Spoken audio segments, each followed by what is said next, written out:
کے جواب میں یہ خط آیا ہے،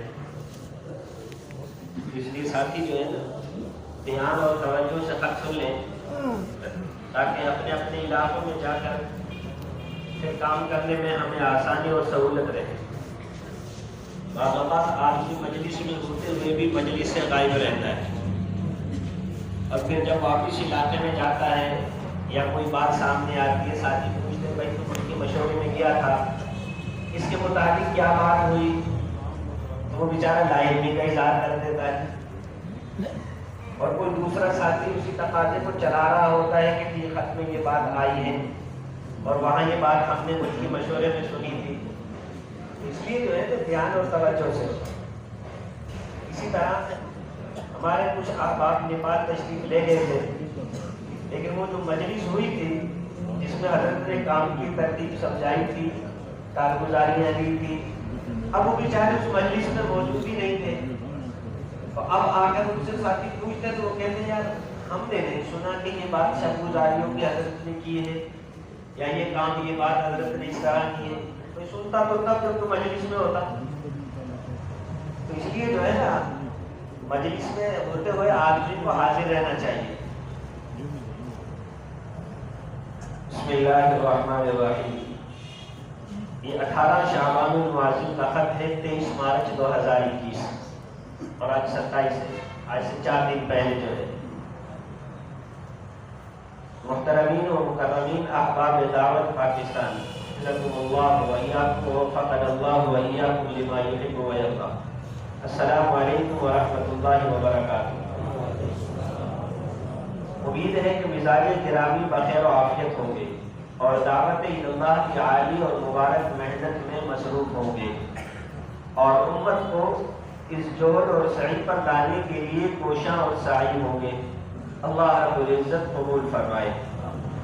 دوستو، اللہ رب العزت کا وعدہ ہے ان تنصروا اللہ ینصرکم ویثبت اقدامکم۔ دعوت اللہ کی محنت امت مسلمہ کے لیے نصرت غیبی اور دین کے تمام محاذوں پر ثبات قدمی کی ضامن ہے۔ ہر حال میں کام کرتے رہنا ہی دراصل اللہ رب العزت کی نظر میں کام والا بننا ہے۔ ہر حال میں کام کرتے رہنا ہی دراصل اللہ رب العزت کی نظر میں کام والا بننا ہے۔ اصل تو اللہ کی نظر میں کام والا بننا ہے، لوگوں کی نظروں میں، ملک والوں کی نظر میں کام والا بننا یہ نہیں ہے۔ اصل یہ ہے کہ اللہ کی نظر میں ہم کام والے بن جائیں، کہ اللہ دیکھے کہ یہ میرا بندہ میرے کام والا ہے۔ ہر حال میں کام کرتے رہنا ہی دراصل اللہ رب العزت کی نظر میں کام والا بننا ہے۔ اللہ جل جلالہ عما نوالہ کی سنت یہ ہے کہ وہ ایمان و یقین، صبر و احتساب کے ساتھ امتثال اوامر پر حالات بدلتے ہیں، کیونکہ حالات اوامر الہی کے تابع ہیں۔ اسی لیے صحابہ کرام حالات عالم کو براہ راست قدرت کی طرف منسوب کرتے تھے، یعنی جو بھی حال ہم پر آئے اس حال کو ہم براہ راست اللہ کی ذات کی طرف منسوب کریں کہ یہ حال اللہ کی طرف سے آیا ہے، اللہ اس حال کو لائے ہے، اور اس کو اپنی تربیت کے لیے ایک حال یقین کر کے بارگاہ الہی میں توبہ، استغفار اور اعمال کے اہتمام کے ساتھ متوجہ ہوتے رہے۔ حال کو اللہ کی طرف منسوب کریں اور توبہ استغفار کرتے رہے، اللہ سے مانگتے رہے۔ لہذا جتنے بھی عسر اور تنگی میں کام کیا جائے گا اتنا ہی اللہ رب العزت کی مدد و نصرت کا ظہور زیادہ ہوگا۔ جتنی تنگی اور نصرت میں کام کیا جائے گا اتنا ہی اللہ رب العزت کی مدد اور نصرت کا ظہور زیادہ ہوگا۔ اللہ رب العزت اپنے کام کرنے والے بندوں پر احوال لاتے ہیں۔ اللہ رب العزت اپنے کام کرنے والے بندوں پر احوال لاتے ہیں، یہ دیکھنے کے لیے کہ یہ بندے حالات میں کام کرتے ہیں یا نہیں۔ یہ بندے حالات میں کام کرتے ہیں یا نہیں۔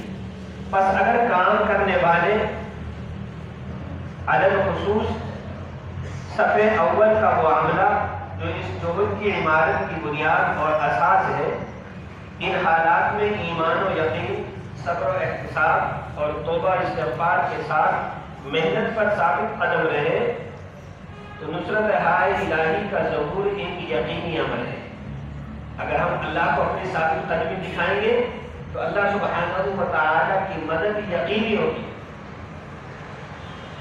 اس لیے ہم کام پہ جم کر کام کرتے ہوئے اللہ رب العزت کو اپنی ثابت قدمی دکھائیں، حالات سے متاثر ہو کر کام کو نہ چھوڑیں۔ حضرت صاحب رحمۃ اللہ علیہ فرمایا کرتے تھے کہ حال آنے پر جو آدمی حال کی طرف متوجہ ہو جاتا ہے اللہ اس حال کو اس پر مسلط کر دیتے ہیں۔ کوئی خوف کا حال آ گیا اور وہ خوف سے متاثر ہو گیا تو خوف اللہ اس میں مسلط کر دیں گے۔ تو اس لیے جو بھی حال آئے ہماری نظر تو اللہ ہی کی طرف ہے۔ اس وقت سارے عالم میں بالخصوص اپنے اپنے ممالک میں غزوہ حنین میں حضرت عباس رضی اللہ عنہ کے صحابہ کرام رضی اللہ عنہ کو حضور اکرم صلی اللہ علیہ وسلم کے ارد گرد جمع کرنے کی طرح آواز لگا لگا کر ساتھیوں کو جمانے کی ضرورت ہے۔ غزوہ حنین میں مسلمانوں کو کثرت پر تھوڑا سا دھیان دیا نا کہ ہم 12,000 ہیں اور یہ 4,000 ہیں۔ ہم نے تو اس وقت جو ہے فتح حاصل کر لی تھی جب یہ 1000 تھے اور ہم 313 تھے، تو اللہ رب العالمین نے شانوں نے دکھا دیا کہ فتح جو حاصل ہوتی ہے وہ میری مدد سے ہی ہوتی ہے، میری نصرت سے، کثرت کی وجہ سے نہیں۔ تو صحابہ منتشر ہو گئے تھے، تو حضرت عباس رضی اللہ عنہ نے آواز لگا کر انصار اور مہاجرین کو حضور اکرم صلی اللہ علیہ وسلم کے ارد گرد جمع فرمایا اور ان کو قدموں پر ثابت قدم رہنے کے لیے ان کو جمع کیا۔ تو یہ بات فرما رہے ہیں کہ غزوہ حنین میں حضرت عباس رضی اللہ عنہ کے صحابہ کرام رضی اللہ عنہ کو حضور اکرم صلی اللہ علیہ وسلم کے ارد گرد جمع کرنے کی طرح آواز لگا لگا کر ساتھیوں کو جمانے کی ضرورت ہے۔ پھر جس طرح اللہ رب العزت نے وہاں سکینہ نازل فرما کر صحابہ کرام کی مدد کی تھی، اسی طرح اللہ رب العزت کی مدد آج بھی یقینی ہے۔ حضرت مولانا یوسف صاحب نور اللہ مرتضی فرماتے تھے قیامت تک جس زمانے کے اندر بھی دعوت اپنی حقیقت کے ساتھ وجود میں آئے گی تو اللہ رب العزت انبیاء اور صحابہ کی طرح اس امت کی بھی مدد اور نصرت کے لیے اپنی غیبی طاقت اور قدرت کو ظاہر فرمائیں گے۔ حضرت مولانا یوسف صاحب رحمۃ اللہ علیہ فرماتے تھے کہ قیامت تک جس زمانے کے اندر بھی دعوت اپنی حقیقت کے ساتھ وجود میں آئے گی اللہ رب العزت انبیاء اور صحابہ کی طرح اس امت کی بھی مدد و نصرت کے لیے اپنی غیبی طاقت اور قدرت کو ظاہر فرمائیں گے۔ حالات میں صحابہ کرام کو جمانے کے لیے سیرت میں حضور اکرم صلی اللہ علیہ وسلم کے دو معمول ملتے ہیں۔ حالات میں صحابہ کرام کو جمانے کے لیے سیرت میں حضور اکرم صلی اللہ علیہ وسلم کے دو معمول ملتے ہیں۔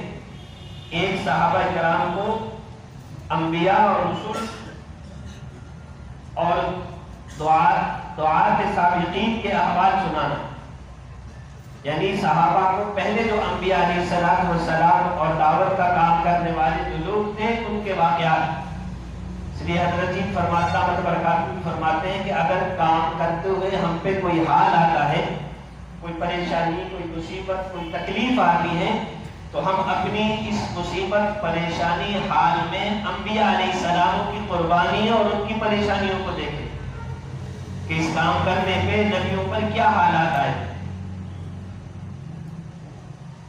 تو صحابہ کو اس طرح جمانے کے لیے دو معمول تھے، ایک صحابہ کرام کو انبیاء اور رسول اور دعات سابقین کے احوال سنانا، دوسرے ان حالات میں ثابت قدمی پر دنیا اور آخرت میں ملنے والے اجر اور انعام کے ذریعے تزکیہ۔ بات سمجھ آ گئی؟ دوسرا ان حالات میں ثابت قدمی پر دنیا اور آخرت میں ملنے والے اجر اور انعام کے ذریعے تزکیہ، یعنی یہ جو حال آیا ہے آخرت میں اس پہ کیا انعام ملے گا، آخرت میں اس پہ کیا اجر ملے گا، اس کا جو ہے نا ہم تزکیہ کریں، سوچیں یعنی ماضی میں انبیاء اور دیگر دعات کے حالات میں کام کرنے والے باہم مذاکرہ اور دنیا اور آخرت میں ملنے والے اجر اور انعام کے ذریعے تذکیر، تثبیت اقدام اور تسکین قلوب کا انتہائی مؤثر اور یقینی سبب ہے۔ یہ دو عمل ہم کریں گے نا تو اس سے انشاءاللہ دل کو تسکین بھی ہوگی، دل جمیں گے بھی، اور یہ دلوں پر اثر بھی کرے گا اور اس سے یقین بھی آئے گا۔ حضرت مولانا الیاس صاحب رحمۃ اللہ علیہ فرماتے تھے کہ اللہ کے راستے کی نقل اور خروج میں تاخیر عذاب الہی کو دعوت دینا ہے۔ مولانا الیاس صاحب رحمۃ اللہ علیہ فرماتے تھے کہ اللہ کے راستے کی نقل اور خروج میں تاخیر عذاب الہی کو دعوت دینا ہے، لہذا موجودہ حالات میں حکومت کی جانب سے جاری کردہ طبی قانون کی رعایت رکھتے ہوئے اللہ کے راستے کا خروج اور نقل و حرکت کا اہتمام اور ہر فرد امت کو اس عالی محنت پر لانے کی کوشش اور فکر موجودہ عذاب کے رفع اور آئندہ کے لیے منع کا باعث ہوگا۔ یعنی اللہ کے راستے کی نقل و حرکت اور خروج کو بڑھایا جائے۔ ایک تو یہ جو عذاب آیا ہوا ہے اس سے اللہ نجات دیں گے، اور آئندہ آنے والے عذاب سے اللہ محفوظ فرمائیں گے، اس کو روک دیں گے، آنے والے عذاب کے لیے رکاوٹ بن جائے گا۔ اور یہ صرف ہم نہیں، ہر فرد امت کو اس پہ لانا ہے۔ اللہ کے راستے کا خروج اور نقل و حرکت کا اہتمام اور ہر فرد امت کو اس عالی محنت پر لانے کی کوشش اور فکر موجودہ عذاب کے رفع اور آئندہ کے لیے منع کا باعث ہوگا، اور اگر حالات کے سازگار ہونے اور سہولتوں کے مہیا ہونے کا انتظار میں محنت کو موقوف یا کمزور کر دیا تو حالات مزید ابتری کا شکار ہو جائیں گے۔ اگر حالات کے سازگار ہونے کا، بعض اوقات ہمارے ساتھی بات کر دیتے ہیں کہ جی ابھی حالات ٹھیک نہیں ہیں، حالات معمول پہ آ جائیں گے تو پھر یہ کام کریں گے۔ اور یوسف رحمۃ اللہ علیہ کے بیانات میں ہے کہ حالات کی وجہ سے کام کو چھوڑ دینا اس سے بڑے حال کو دعوت دینا ہے۔ یعنی جس حال کی وجہ سے ہم نے کام کو چھوڑا ہے کہ بھئی یہ حالات ٹھیک ہو جائیں پھر کریں گے، یہ اس حال سے بڑے حال کو دعوت دینا ہے، اور اس مصیبت سے بڑی مصیبت کو اپنے اوپر مسلط کرنا ہے۔ اس لیے بھائی اگر حالات کے سازگار ہونے اور سہولتوں کے مہیا ہونے کے انتظار میں محنت کو موقوف یا کمزور کر دیا تو حالات مزید ابتری کا شکار ہو جائیں گے، یعنی اس سے بدتر حالات جو ہے وہ ہو جائیں گے۔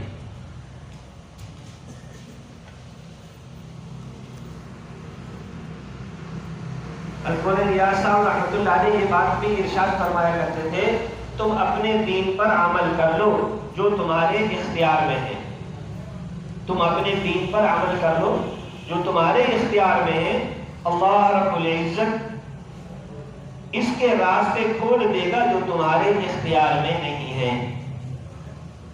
تم اپنے دین پر عمل کر لو جو تمہارے اختیار میں ہے، اللہ رب العزت اس کے راستے کھول دے گا جو تمہارے اختیار میں نہیں ہے۔ اور یہ بات حضرت جی دامت برکاتہ نے پچھلے سال نیپال اجتماع میں بھی بیان فرمائی تھی، جب تقاضا چلا تھا کہ بھئی 4 مہینے اپنے ملک میں اور 2 مہینے کے لیے نظام الدین، یہ بات نے فرمائی تھی کہ تمہارے ذہنوں میں یہ آئے گا کہ جی ہمیں تو وہاں کا ویزا نہیں ملتا۔ میں فرمایا تھا کہ اگر رکاوٹ کو یہ سمجھ کر کے رکاوٹ ہے چھوڑ دو گے تو اس رکاوٹ کو اللہ اور بڑھا دے گی اور بڑھ جائے گی، اور اگر رکاوٹ کو دیکھ کر محنت کو بڑھایا اللہ کی طرف متوجہ ہوئے تو اللہ رکاوٹ کو ختم کر دیں گے۔ تو یہی بات مولانا الیاس صاحب رحمۃ اللہ علیہ نے فرمائی ہے کہ تم اپنے دین پر عمل کر لو جو تمہارے اختیار میں، جو ہم کر سکتے ہو تو ہم کر لیں۔ مولانا محمد احمد صاحب بابت رحمۃ اللہ علیہ فرمایا کرتے تھے کہ ایک اختیاری مجاہدہ ہے، ایک اضطراری ہے۔ اگر اختیاری مجاہدہ تم کر لو گے تو اللہ اضطراری مجاہدے سے بچا دے گا۔ اور یوسف رحمۃ اللہ علیہ نے سن 47 میں اگست سے کچھ پہلے بیان فرمایا تھا، اس میں یہ بات فرمائی تھی ہندوستان میں کہ جو کچھ تمہارے پاس ہے تھوڑا بہت لے کر اللہ کے راستے میں نکل جاؤ، جو کچھ تمہارے پاس ہے تھوڑا بہت لے کر اللہ کے راستے میں نکل جاؤ، ورنہ سب کچھ چھوڑ کر نکلنا پڑے گا، ورنہ سب کچھ چھوڑ کر نکلنا پڑے گا۔ پھر یہ جو لوگ ہمارے جو بڑے ہیں جو وہاں سے ہجرت کر کے آئے ہیں، ان سے ہم وہ حالات اگر کبھی تنہائی میں سن لیں تو ہمیں پتہ چل جائے گا کہ وہاں سب کچھ چھوڑ کر کیسے اپنی جان بچا کر وہاں سے آنا پڑا۔ اس لیے بھائی اختیاری مجاہدے جو ہم کر سکتے ہیں وہ کر لیں، اللہ اضطراری مجاہدے سے جو ہے نا وہ بچا دے گا۔ تم اپنے دین پر عمل کر دو جو تمہارے اختیار میں، اللہ رب العزت اس کے راستے کھول دے گا جو تمہارے اختیار میں نہیں ہے۔ اس محنت میں تقاضوں کو سر جوڑ کر سوچنا یہ بھی ایک اہم کام ہے۔ اس محنت میں تقاضوں کو سر جوڑ کر سوچنا یہ بھی ایک کیا ہے کہ اہم کام ہے۔ اچھا رحمۃ اللہ علیہ فرماتے تھے کہ امت جان مال وقت کی قربانی کر رہی ہے، جان بھی لگا رہی ہے، مال بھی لگا رہی ہے، وقت بھی لگا رہی ہے، لیکن دل دماغ کی صلاحیتوں کو نہیں لگا رہی۔ اس لیے دل دماغ کی صلاحیت ہے۔ اس محنت میں تقاضوں کو سر جوڑ کر سوچنا یہ بھی ایک اہم کام ہے، اور اس کے بعد ان تقاضوں کو اپنی جان و مال کے ذریعے پورا کرنا اور امت کو ترغیب کے ذریعے ان تقاضوں پر لانا بھی ہے۔ ایک تو سوچنا ہے، اور سوچنے کے بعد ان تقاضوں کو پورا کرنے کے لیے پہلے اپنی جان مال کو پیش کرنا ہے، اور دوسروں کو اس کی ترغیب دے کر تیار کرنا ہے۔ یہ نہیں ہے کہ دوسروں کو تیار کر کے لگایا جائے اور آپ پیچھے رہے۔ اس کام میں تو پہلے اپنے آپ کو پیش کرنا ہے۔ جو فرمائے کہ اس کام میں شروع سے آخر تک اپنی ہی اصلاح کی نیت ہو۔ جو شروع سے آخر تک اپنی اصلاح کی نیت سے چلے گا، اللہ اس کو دوسروں کی اصلاح کا ذریعہ بنا دیں گے۔ اس لیے بھائی اس محنت کے تقاضوں کو اپنی جان و مال کے ذریعے پورا کرنا اور امت کو ترغیب کے ذریعے ان تقاضوں پر لانا بھی ہے۔ ٹھیک ہے نا؟ ترغیب دے کر، پیار محبت سے ابھار کر، شوق اور رغبت دلا کر جو ہے مجموعے کو اس کے لیے تیار کیا جائے۔ حاجی صاحب رحمۃ اللہ علیہ سے کسی نے کہا کہ جی آپ کیسے لوگوں کو تیار کر لیتے ہو سال سال کے لیے اور 7 مہینے کے لیے، وہ اپنے کاروبار کو چھوڑ کر اور بیوی بچوں کو چھوڑ کر سب کچھ چھوڑ کر چلے جاتے ہیں۔ تو جو سوال کرنے والا تھا وہ ڈاکٹر تھا۔ حاجی صاحب نے کہا تم بھی تو مریض کو تیار کرتے ہو آپریشن کروانے پر، کہ بھائی آپریشن کروا لے ورنہ تو مر جائے گا، یہ بیماری تیری ایسی ہے۔ وہ اپنا جسم بھی پھڑواتا ہے اور لاکھوں روپے بھی تمہیں دیتا ہے۔ تو اس لیے امت کو ترغیب دے کر تیار کرنا ہے، ان کو ابھارنا ہے اس پر۔ آپ حضرات نے چند سوالات اپنے خط میں دریافت فرمائے تھے۔ علماء کرام کے سال کی ترتیب، کہ بھائی علماء کرام جو ہے وہ سال کیسے لگائیں، یہ بات پوچھی تھی۔ اسی طرح پیدل سال کی جو جماعتیں اندرون سال کی پیدل جماعتیں تھیں، اس کے بارے میں بھی کہ جی چلائی جائیں نہ چلائی جائیں، کیسے چلائی جائیں، پیدل چلنے کی ترتیب۔ اور اسی طرح یہ بات بھی تھی کہ جی چونکہ نظام الدین میں 5 مہینے ہیں، ہمارے ہاں 7 مہینے ہیں، تو 5 مہینے کا تقاضا چلایا جائے یا 7 مہینے کا چلایا جائے۔ علماء کرام کے سال کی ترتیب، پیدل چلنے کی ترتیب اور 5 ماہ بیرون کی تشکیل کے سلسلے میں کیا ترتیب ہو، تو اس بارے میں مناسب یہ ہے کہ سابقہ ترتیب اور معمول کو باقی رکھا جائے۔ سابقہ ترتیب اور معمول کو باقی رکھا جائے۔ جیسے ہمارے ہاں پہلے پیدل سال کی ترتیب تھی، 7 مہینے کی ترتیب تھی، اسی ترتیب کو باقی رکھا جائے۔ علماء کرام کی سال کی اسی ترتیب کو باقی رکھا جائے جو ترتیب پہلے سے موجود ہے۔ مناسب یہ ہے کہ سابقہ ترتیب اور معمول کو باقی رکھا جائے۔ آپ کے ملک میں جو پہلے سے 7 اور 7 ماہ کی ترتیب چلی آ رہی ہے، اسی کو باقی رکھا جائے۔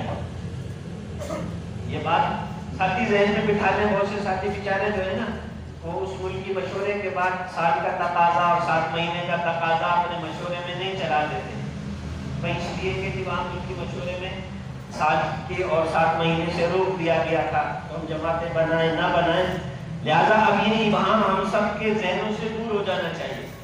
اور اس تقاضے کو بھرپور جو ہے مجمع میں، اپنی مسجدوں میں، اپنے ہفتہ واری گشت میں، روزانہ کے مشورے میں اس طرح تقاضوں کو بھرپور جو ہے چلایا جائے۔ آپ کے ملک میں جو پہلے سے سال اور 7 ماہ کی ترتیب چلی آ رہی ہے، اسی کو باقی رکھا جائے۔ بیرون ملک سے رابطے کے لیے آپ حضرات ایک عنوان اور جماعت آپس کے مشورے سے بنا لیں جس کے ذریعے ممالک سے رابطہ ہو سکے۔ یہ بات بھی پوچھی تھی کہ ملکوں میں ہم جماعتوں کو بھیجیں گے، ان کے ویزے کی کیا ترتیب ہوگی، اس کے لیے انہوں نے لکھ دیا کہ آپ حضرات آپس کے مشورے سے ایک جماعت بنا لیں جو ان سے رابطہ کر کے اور اس سارے کام کی ترتیب کو بنا لیں۔ ساتھیوں کے جڑنے اور جماعتوں کی کارگزاری اور واپسی اہتمام سے ہو۔ ہمارے ساتھی روزانہ اہتمام سے جڑ رہے ہوں، جو جماعتیں اللہ کے راستے میں کام کرنے کے لیے گئی ہیں وہ واپس آئیں، ان کی کارگزاری بھی ہو، ان کی واپسی کی بات بھی ہو، اس کا بھی اہتمام ہو۔